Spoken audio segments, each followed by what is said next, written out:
Welcome. We are Baltimore Positive at WNST. AM 1570 Towson, Baltimore. We got the cupcake out on front. It is our 25th anniversary. We've been doing Maryland crab cake tours. I'm going to have the schedule out at Baltimore Positive. We're going to be giving away the Ravens scratch-offs into October, November. The crab cake tour has to go on a little bit of a hiatus because we have playoff baseball. And playoff baseball breeds uncertainty. This guy here has become a friend of mine because I'm a whack job about uniforms, as is Luke, who considers himself the fashion police on game days, where too many times I put the television on and I have to tweet the same thing. It happened the other night when the Browns were playing in their pajamas.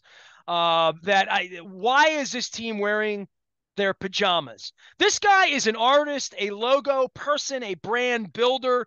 He has been a part of development of some of the logos that you're familiar with in the modern world, as well as criticizing and oftentimes praising some of the world's greatest logos, like the jersey I'm wearing right now from the 79 Orioles and the throwback. Even though, and I found this on the interweb because you can mix and match now. You can get an Aparicio 79 jersey, even though he never played with the Orioles in 79. And you can have your cake and eat it too with this whole Mitchell and Ness and Fanatics and throwbacks and create your own jersey. Todd Radom is in Philadelphia. He has been other places, including New York, and has been in the design world for a long, long time. He has a really sexy, cool studio and some press pins there that I used to have when I was in the media. Todd, how are you? Happy hang the bunting and hopefully wear traditional uniforms in October to you. Nestor, how are you? And happy anniversary to you. 25 years. It's something that warrants a logo. Nice big number. Well, that's why we got the cupcake logo here and the Disney World fireworks, because it felt appropriate here. You've watched this from afar with the Oriole thing. Before we even get the logos and all that, you're a fan. You're I think specifically maybe more of a baseball fan than anything else. I see you at a lot of baseball games. The fascination with jerseys and all of that, still comes back to the games. And when your team's good, they can be wearing ugly jerseys and get away with it. Yeah, it's a good point. I always say that I grew up in a family full of artists. I was never a particularly good athlete. So growing up, I kind of focused on the game on the field and things that were happening around the game, which is natural if you really think about all those things. And growing up in the 70s, which was, I always say, the most expressive era for uniform design, it really influenced everything I do today. Well, this would be the style and the Pirates gold and the Astros starburst that the late 70s, early 80s. I mean, I've got a baseball uniform design. I have so many things to show you, Todd. For those who aren't watching, this is the Chico bail bonds. This is also a late 70s creation, but baseball jerseys and what we should know about them and where it's going with these space age things that the Astros were wearing the other night that made them all look short and fat. And the Oriole City Connects and all of these sort of grossly Jetson-y looking City Connect jerseys. It was a big bone of contention here. And then the team went out and played like garbage in them most of the year. And those Black Friday jerseys with the colored piping. It feels like some of you art people get a little nuts when it comes to doing these jerseys, Todd. Don't blame me, Nestor. That's not my fault. But I think you got to look at this from the perspective, from a couple of different angles. Number one, baseball in particular is this game that's sort of suited to introspection, right? It's not basketball where you've got these guys moving up and down the court and they're wearing jerseys without sleeves. You can really focus on the baseball jersey. Secondly, let's consider the fact that the baseball jersey in 2023 and beyond is very similar to the baseball jersey of 1869 when the Cincinnati Red Stockings became the first pro team. So you've got uniforms with buttons. What do we need buttons for? I'm looking at what you're wearing. The lack of buttons. Baby. Yeah, and it allows for this graphic to be unimpeded, basically. So you look at all of this, but I think about the fact that the baseball season, in terms of the regular season, it's 162 games. We have some room for expression.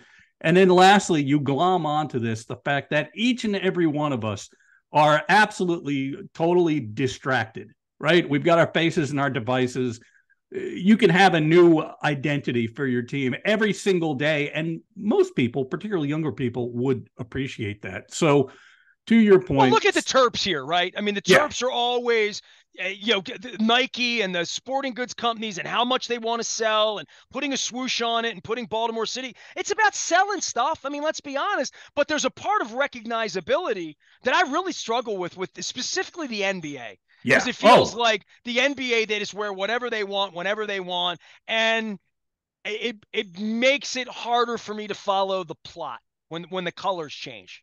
when I see the Boston Red Sox these days in looking like UCLA or the Ukrainian flag, as one friend of mine put it, they're kind of standing around. There's a lot of, as I said, moments for introspection with baseball.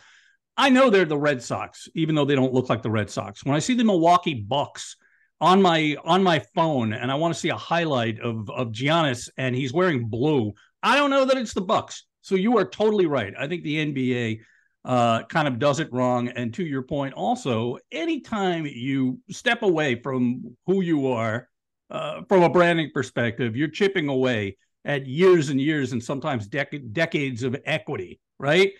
Well, So I would think of being a Red Sox fan, and we watched them play and I thought they were honoring Ukraine. Apparently, they were honoring the marathon, right? So I had to do the research, dude. If I don't know what your brand stands for and I got to go googling that's lousy. I mean, yeah, I'm purple and orange. I'm in Baltimore, right? yeah. Like literally, right? Like this isn't rocket science, but they're deprogramming. I mean, the Red Sox wearing those pajamas. I mean, like Todd, that's just a bad decision. I mean, I don't know who's making that decision, but that's a really lousy decision. I think we could agree that the best of these City Connects and alternate jerseys writ large, alternate uniforms, are the ones that draw upon the obvious. Keep the team looking like the team, but expand upon it with storytelling a little bit, right? And there are some MLB clubs that do it pretty well. You talked about the kind of garishness of the Houston Astros Space City uniforms, but they look like the Astros still. We can identify them as the Houston Astros. Those core colors remain.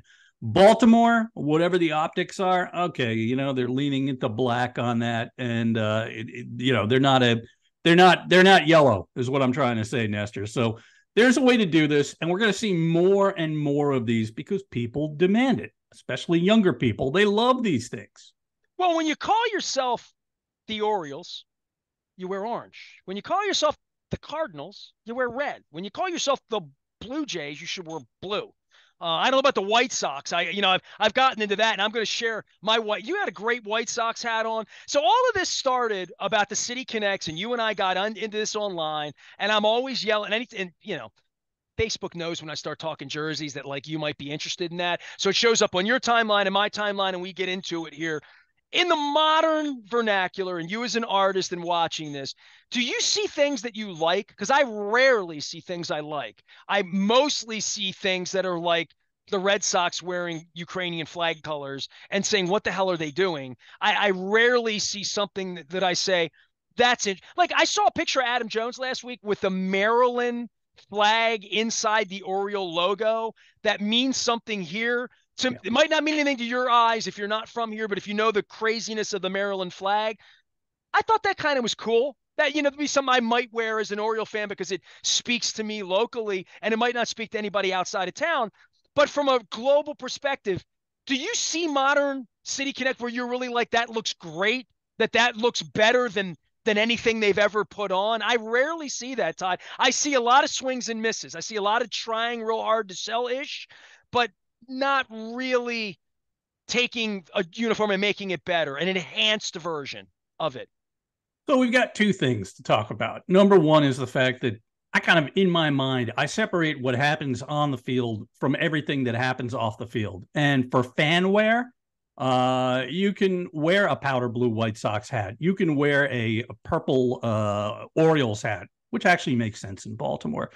What happens between the lines gets a greater amount of scrutiny. Let's put it this way. Well, Number pink two, everything. Pink as a color has yeah, been completely usurped with the cancer movement that everybody has pink stuff, right? And it all looks kind of good, sort of. yeah. I mean, but number two, I've reached the point in my life where I'm trying very consciously not to be the get off my lawn guy, and to try to think beyond my own personal sensibilities. And being a guy who's closing in on 60 years old over here, I grew up at a time, as I said, in the '70s, where teams that kind of went off the rails went off in a big way, This and is then they not came off the back. rails. This is a Well, beautiful jersey, man. I mean, this is perfect. I mean, I don't know. I mean, it was Ray Kroc, and he wanted them to look like they worked at McDonald's, like literally, right? That's how this happened, right? well, I've spoken to Dave Winfield about these uniforms, and Dave, of course, wore a number of different uniforms, including these completely different, those Padres uniforms when he broke in with that ball club, and then the New York Yankees pinstripes, the most austere, looks like a three-piece suit. And of course, Dave, being a classy guy, said, well, you know what? Any uniform you wear as a major leaguer, you're honored to wear it. So he basically he backed away from the controversy entirely. But those Padres uniforms, this, and a lot of your listeners know this. Padres fans demanded the return of black and gold, or of brown and gold, right? And at the time that those uniforms were in play, Steve Garvey said, I used to play for the Dodgers. I look down, I look like an American flag. Now I look like a taco. Kurt Bevilacqua said, we look like UPS drivers, right? There were all kinds of, they went to something far more conservative, and then they came back to it a couple of years ago. Look, the Padres, the Astros, there have been these franchises. I mean, the Tampa's changed their name, right? Like, and then there's the venerable Tigers. The Red Sox were venerable until they weren't anymore, right? I mean, like, and recognizing all of this. The White Sox, however, and you're wearing that White Sox hat that sort of would go. I found this on the interweb, okay? I used to go to Comiskey Park when I was syndicated 20 years ago, and this Aparicio jersey from 69. Now, they have the 59 Go-Go Sox. It didn't have a name on the back, and putting the name on the back is a little bit of a bastardization of anything before 1970 because that's just not the way it kind of rolled. But they wore this one year, and I just obtained this. This has the 69 patch. I paid $58 for this. I thought it was going to come from China in a black box and be trash. No, this is legitimate. This is like put together Cooperstown collection. I looked at this thing for 20 years wanting to get this, and when it was $400 at the team store at Comiskey Park, I'm like, no way. At $58, it's a little big on me. It looks a little, but I had to have it. The Sox have done shorts and red and white and black and white and Carlton Fisk and all of that stuff. There are franchises that it feels like they don't really have a jersey. The Astros, the Padres, like they can wear whatever they want. These NBA teams all feel that way, I think. Yeah, I mean, except for the Celtics and Lakers to some extent, maybe the Knicks, but you bring up a great point. The White Sox, who changed their identities like you and I change our socks, if you pardon the pun, they settled upon a look in 1990. That's 33 years ago already. And it's become a classic. I don't know if you've seen it. I think I had mentioned it to you when we were texting. There is a mini documentary out about the look of the White Sox, that black and silver, and how it aligned with hip hop and popular culture at the time. And the White Sox were not a good franchise when that happened. They started to move. Bo Jackson, they had some players, and they were Black pretty Jack exciting. and Yeah, Hall of yeah, Famer yeah. Frank Thomas Yeah, they towering over started to everyone. get good right around then, and it fit the uniform. And now they've settled upon this long era where it's sort of a classic.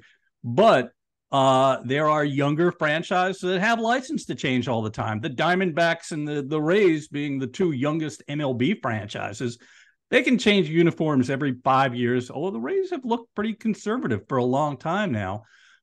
Whereas, as you said, if you're the Tigers or the Yankees or the Dodgers or the Cardinals, you really can't do that.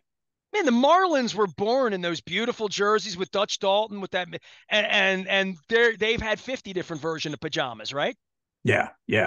And of course, when the Marlins and Rockies were born, it was all about teal, silver, black, purple. These were the colors of the moment, and they really look fresh and different from the world of Major League Baseball.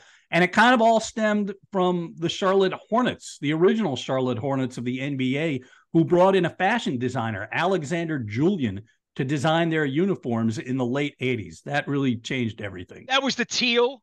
Yep, teal, purple, pinstripes. Really a beautiful look, but not a traditional look. Well, I mean, the NBA was trying to get eyeballs. We're all trying to get eyeballs. Todd Radom is here. He does all things design. Tell everybody like what you really do and what you really brag on yourself. Give me an elevator speech for you because I know you as sort of this baseball artist and logo expert, but I mean, you've come across that through your work. Yep. So you start with that. So I have been creating brands for professional sports teams, leagues, and events for over 30 years now. I've designed everything from Super Bowl logos to individual teams, whole leagues. I helped commemorate anniversaries just the other day. A couple of new ones launched. But in addition to that, I'm an author. I've got 2 books: Winning Ugly, a loving homage, as I call it, to the baseball uniform. And I co-wrote with my buddy Chris Creamer from sportslogos.net, Fabric of the Game, which was a history of every NHL team's names and uniforms. So, yeah, I'm kind of an expert on this. I've been doing it a long time. I write about these things. I actually do them, and I've lived this as a profession for over 30 years now. Well, the psychology of it is not lost on me, right? Who collected baseball cards, and I collect crazy belt buckles. Because the Colts are in town this week, I have my Baltimore Colts belt buckle out. This is from my Nice. childhood, from Sears, 1977. My parents got me this for Christmas. I remember it pretty vividly. Burt Jones, all of that. I want you to play Dr. Melfi for me now on the radio and on the podcast, Todd. As a young child, my father took me, and the anniversary, this is coming up this week, literally this week. It's the 50th anniversary this week of my first NFL game. My dad took me to Memorial Stadium. Marty Dahmer has always appreciated this story more than that Stan White. The Jets and Joe Namath. I'm 4 years old. I'm not even 5. I have the program from that day. Stan White sacked Joe Namath, separated his shoulder. The Jets beat the Colts 34-10. You can look it up. That was the day that the Colts threw 8 interceptions. 4 for Dahmers, 4 for Burt Jones. You can look it up. So on that day, my dad took me to the game, and he was pissed off because the Colts had dealt Johnny Unitas to the Chargers. And Johnny's running around in those pajamas back in 73. Sexy, doesn't look good, him getting killed at Three River Stadium by the Steelers. But we're all familiar with that. I walked out of the stadium that day, and I'm a 4-year-old child who loved the Orioles even then. Like, I could have named all the players. My name's Aparicio. I had already been to Memorial Stadium to see my cousin play, like all of that. But I walked out that day, and I remember this as a 4-year-old. And my wife would say I have a Mary Lou Henner memory. But I saw the man who sold the pennants in the push carts from the supermarkets, where they sell pennants and hats and like all that, peanuts, all that stuff outside. And I saw a Houston Oiler pennant that day. And my dad was pissed at the Colts that he didn't want to buy me a Colts one. He bought me 2 pennants that day: a San Diego Chargers pennant that's blue and gold, and a Houston Oiler pennant that had the new helmet. It wasn't the blue or the silver helmet. It was a white helmet, but they were just off the blue and the silver, John Hadel and all that good stuff, the early Pastorini, 71, 72. And I fell in love with the Houston Oilers that day. So this is 50 years ago this week that this game was played. And I got this on the $38. I told Pastorini it was on sale. He was kind of pissed because he wanted to send me one. He pulled one out. He said, I would have sent you this one. So I had Pastorini on a couple weeks ago. And 50 years later, brother, this is a defunct franchise that doesn't exist, right? So whether it's this one or whether it's another one that I got for $25 online that's a legitimate 1990 Warren Moon white that fits me as well. This one kind of smells a little bit as legit, Russell Athletic. That I still have all of my Houston Oilers stuff. I abandoned the Oilers when the Ravens came to town in 1997. The Oilers abandoned the universe 2 years later with the Eddie George and ending all that and becoming Titans. And it's unbelievable the power that a brand, a logo, a color, a time in your life. It's psychology, not 101, 100. Like, literally, that 50 years later, I'm on the internet every day looking at weird Oilers-ish and thinking, like, now that the Ravens have abandoned me, that it's cool to throw Oilers, and they're wearing it this year, and it's Yeah. pissing everybody off, right? In Houston and Tennessee, the whole deal. But it's fascinating that all this 50 years to the week to have you on, that I fell in love with a stupid Derek 1,500 miles away. It never made any sense to anybody why I love the Oilers, but it was the colors and it was the brand and it was the logo, and I still love it 50 years later. Nostalgia, it's such a powerful emotion. And sometimes nostalgia is rooted in the weirdest things in the world. You talk about your love for the Oilers. Now, why was that? It was this moment in time. It was a comet that happened to hit where you were standing at that very moment. And I do think that the logos and uniforms that we fall in love with at, let's say, age 6 or 8 or 10 are the ones that really stay with us. For some reason, I was fascinated when the Toronto Blue Jays and Seattle Mariners joined the American League in 1977, right? The first new teams in MLB. You were the first one to wear the Ukrainian flag, right? The Seattle Mariners. Yeah, the Mariners. Well, they kind of stole the Seattle Pilots colors, right? But those logos, particularly the Blue Jays logo, which was really kind of rooted in something very modern and very classy, and I still love it to this day. But that was, I don't remember the 1969 expansion. I was 5 years old at the time, but I do remember 77. And seeing those Blue Jays uniforms really brings something way back for me. Well, that's your favorite? Among my favorites, for sure. I think it would be in the top 5. I don't know what has gotten into me to want to spend 30 and 40 bucks on laundry, right? The Jerry Seinfeld line that I would want to wear this. The guy wanted 189 online. I got him down to 99 bucks on this. And once it fit, Nice. and it's like sort of a one of a kind. It's missing the 11 on the front. My son's like, there's a woman in Cleveland that sews them on and you can just mail it to her and she'll send it back with a card because my kid did this with an Aparicio jersey. Todd Radom's here. He does logos and branding and stuff. And you love baseball. And I'm sure there's a party you go up in Philly after getting some World Series games as a wild card that would speak to whatever the Orioles are and fans here that you might want to come down and see a game in a couple of weeks. I saw you down here at the Yankees game a couple of weeks ago.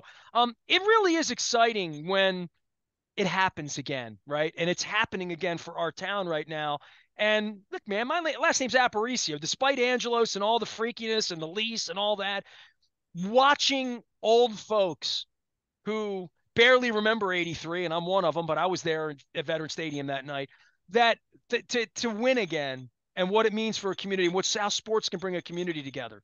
Yeah, I mean, especially in a city of that size, Baltimore is not a gigantic place where something like this is going to get lost. And as you said, you and I both, we are old enough to remember, and you being from there and being a baseball fan of a certain age, when the Oriole way ruled all, when this was a powerhouse franchise. It is great. I love the city of Baltimore. It's weird and quirky. It's got John Waters and Babe Ruth and, all these things coming out of there. And to see the Orioles back and to have visited Camden Yards for Sunday Night Baseball with the ESPN crew in the waning days of July was just so cool. And I'm rooting for him. And as far as Philly goes, yeah, I just moved here last November. I've been coming down here for one reason or another my entire life. So I'm down with the Phillies. I've adapted them as my National League team. Been to a lot of games this year, and of course, this also a bigger city, but a city where sports rules all every single day, 24/7, 365. Who are you a fan of? I'm a Red Sox fan, even though I grew up in New York. All right. Well, you won enough. My wife's from New Hampshire, so I just feel like maybe it's our turn. I mean, with all the awfulness of the Angelos era and everything that's happened here and all the losing and all of that, maybe it's our time. It certainly it feels it's going to be fun. I mean, nothing like a playoff run, for better or worse, right? And that beautiful ballpark, Camden Yards, which sparked a revolution, as you and I and just about everybody listening knows, it has never hosted a World Series game. So to have Baltimore on a national stage, let's not get over our skis that far. And let's get deep into October. A World Series game. I haven't said that out loud ever. Wow. It's astounding. Like the one All-Star game, 1993, 30 years ago, my friend. So going deep into October and kind of highlighting all that Baltimore is for the nation. I can't wait. I hope the Orioles go deep into it. And hey, if it's a rematch of 83, I'm coming down. Well, if it's 93, Geddy Lee sang the national anthem at the All-Star game. That and Free Willy and Kirby Puckett's all I remember about that. But 30 years since that, 50 years since I fell in love with the Oilers, and about 5 minutes away from another Oriole baseball game. We're in first place. Todd Radom will have to come down here and watch some playoff baseball in a couple weeks because they don't have it in Boston right now. They don't have it in New York right now. They're going to have it in Baltimore here. Hey, it's always great to visit with you and yuck it up with you a little bit online about fun logos and old school stuff. And with me, sort of having some fun with my childhood and getting back to my youthful roots. I would say this with the Oilers, and I see behind you, I only see one logo in your frame, and that's the Hartford Whalers. There's nothing quite like a defunct logo, right? Like the Expos logo is the sexiest logo ever, the Supersonics, because we don't use them anymore. Like retired logos all make us sort of warm and fuzzy inside, right? There's a mystery to these defunct franchises, particularly the ones that haven't been around for a while. And real quick, that Whalers thing that you see behind me is a logo sheet from when that logo was new. It was given to me by Peter Good, the man who created the Whalers logo. And he signed it for me. He said it was one of two in the world, and now I have one. And he recently passed away. And his creation lives on eternally, even though that franchise hasn't played there in a quarter century. So yeah, there is something mysterious and wonderful and cool about the Whalers, the Expos, all of these teams that no longer are with us. And I think we're going to see the Oilers colors. We're already starting to see it come back in a big way. University of Houston, the Titans have talked about this. The Houston Texans. Just you wait. I see that Hartford logo, and all I think is dan, dan, dan, dan, dan, dan, Yeah. dan. Little brass bonanza. It's hockey season here sometime soon. By the way, last thing for you on my show and tell would be hockey jerseys. And the Capitals, boy, the Capitals red, white, and blues of the Scott Stevens era, the Dennis, nothing better than that. They went with that goofy blue and gold Blues, St. Louis Blues Eagle that Susan O'Malley trash, and then they go back and they win a cup with Ovechkin, and my dude Trotz is back down in Nashville. It's a good thing I didn't give away my Nashville Predators jerseys, because I was a Predators fan all the years that Trotz was there. And this is my original. I bought this at the White Marsh Mall at the sports store in 1998. Believe it or not, they had it. I bought it, but then Trotzy made me some of they had alt logos there. With the mustard color, right? So he made me a like a really cool goalie jersey here. That's awesome.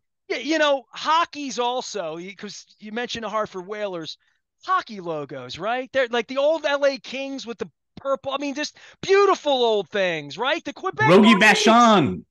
Well, I have the book for you, my friend. All right. Here, hold on. Here we go.